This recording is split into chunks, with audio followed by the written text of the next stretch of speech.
Bismillahirrahmanirrahim. Assalamualaikum warahmatullahi wabarakatuh.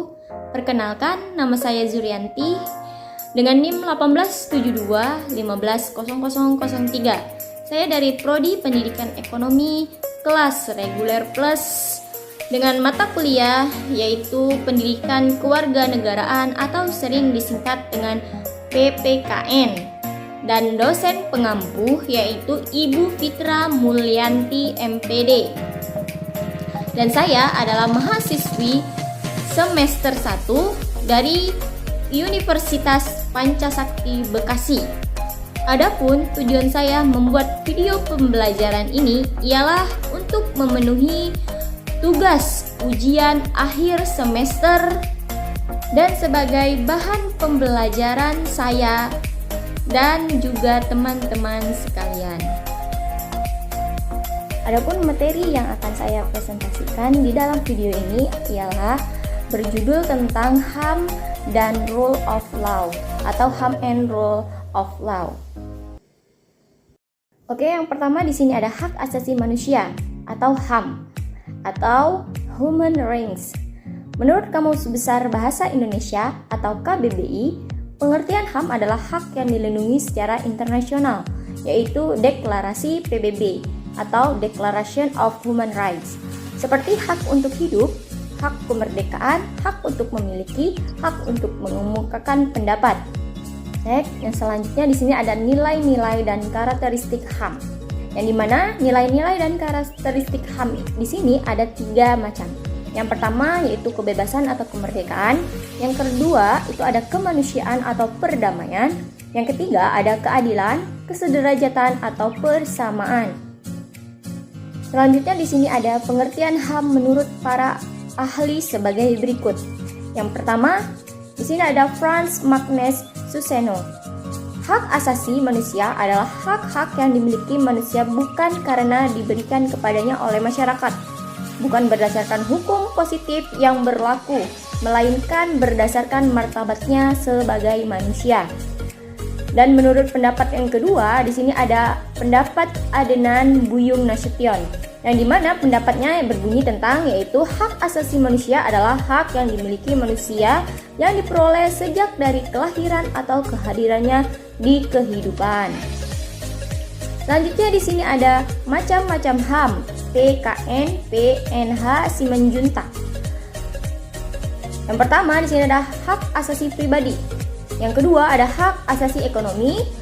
Yang ketiga ada hak asasi untuk mendapatkan pengayoman. Yang keempat ada hak asasi politik. Yang kelima ada hak asasi sosial dan budaya. Yang keenam ada hak perlakuan tata cara peradilan dan perlindungan hukum.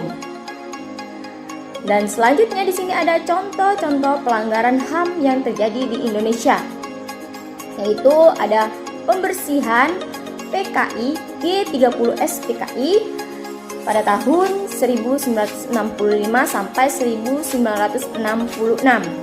Selanjutnya ada penembakan misterius pada tahun 1982 sampai 1986. Selanjutnya ada tragedi Talang Sari, yaitu pada tahun 1989. Selanjutnya ada tragedi Rumoh Goudong di Aceh pada tahun 1989 sampai 1998. Selanjutnya ada pembunuhan Marsinah pada tahun 1993. Dan selanjutnya ada tragedi Trisakti, itu pada tahun 1998. Dan selanjutnya di sini ada sejarah HAM, Human Rights History, yang berbunyi tentang ada hak asasi manusia berawal dari Barat atau berawal dari Eropa. Seorang filsuf Inggris pada abad ke-17 yang bernama John Locke, beliau merumuskan bahwa adanya hak alamiah atau natural rights yang melekat pada setiap manusia di muka bumi ini, yaitu hak atas hidup, kebebasan, dan milik. Menurut ketetapan MPR RI nomor 17 1998, hak asasi manusia atau disingkat dengan HAM adalah hak dasar pada diri manusia yang bersifat kodrati, universal dan abadi sebagai karunia Tuhan Yang Maha Esa.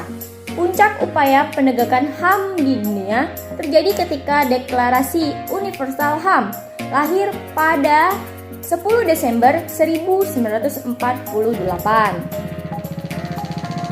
Itu tadi ialah sejarah tentang HAM ya. Dan di sini kita lanjut tentang rule of law. Rule of law di mana pengertiannya adalah suatu legalitas hukum yang mengandung suatu gagasan bahwa keadilan dapat dilayani dengan cara pembuatan sistem peraturan dan juga prosedur yang objektif, tidak memihak dan tidak personal dan otonom. Next, selanjutnya di sini ada pengertian mengenai rule of law menurut para ahli. Di sini ada dua pengertian menurut para ahli. Yang pertama yaitu Friedman pada tahun 1959. Friedman membedakan rule of law menjadi dua, yaitu pengertian secara formal in the formal sense dan pengertian secara hakiki atau material ideological sense. Secara formal, rule of law diartikan sebagai kekuatan umum yang terorganisasi atau organisasi public power. Misalnya, negara seperti itu secara hakiki rule of law terkait dengan penegakan rule of law karena menyangkut ukuran hukum yang baik dan buruk atau just and unjust law. Dan pengertian menurut para ahli yang kedua di sini ada Subekti pada tahun 1989. Rule of law itu sebagai kekuasaan hukum, supremasi hukum sebagai lawan dari kekuasaan perorangan atau golongan. Selanjutnya ada prinsip-prinsip rule of law. Prinsip-prinsip secara formal, informal sense, rule of law tercantum pada Undang-Undang Dasar 1945 dan juga pasal-pasal Undang-Undang Dasar Negara Republik Indonesia 1945. Poin utama dari rule of law ialah jaminan adanya suatu keadilan bagi masyarakat, khususnya pada keadilan sosial. Beberapa pasal dan ayat tentang prinsip-prinsip rule of law sebagai berikut. Yang pertama ada negara Indonesia adalah negara hukum. 1.3. Yang kedua adalah segala warga negara bersamaan kedudukannya di dalam hukum dan pemerintahan dan wajib menjunjung hukum secara pemerintahan itu tanpa terkecuali. Dan yang ketiga, di sini ada setiap orang berhak atas jaminan, perlindungan, pengakuan, serta imbalan dan perlakuan yang adil dan juga layak dalam hubungan kerja.